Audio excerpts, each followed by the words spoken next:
Students, welcome to Physics class 10th.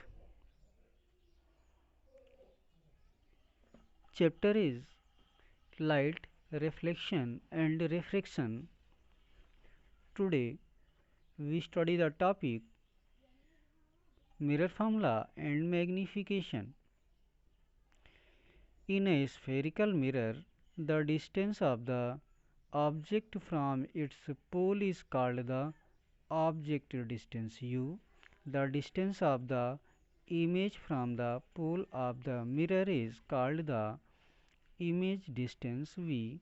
You already know that the distance of the principal focus from the pole is called the focal length f.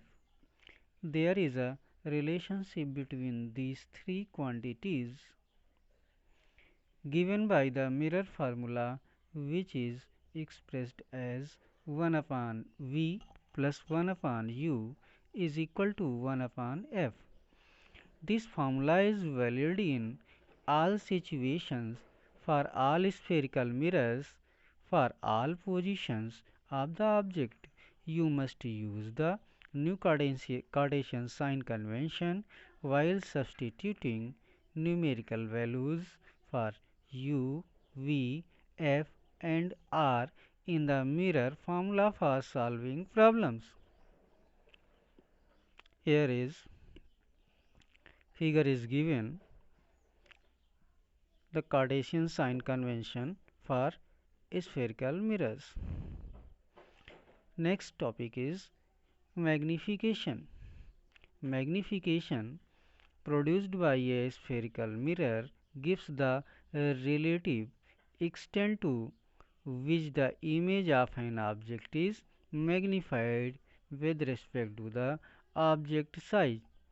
It is expressed as the ratio of the height of the image to the height of the object. It is usually represented by the letter small m.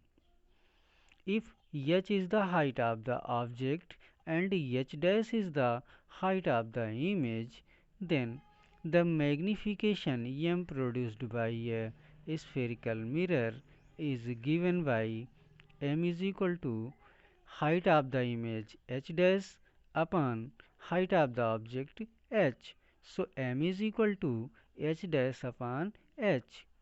The magnification m is also related to the object distance u and image distance v. It can be expressed as magnification m is equal to h dash upon h. It is equal to minus v by u. You may note that the height of the object is taken to be positive as the object is usually placed above the principal axis. The height of the image should be taken as positive for virtual images. However, it is to be taken as negative for real image. A negative sign in the values of the magnification indicates that the image is real. A positive sign in the value of the magnification indicates that the image is virtual.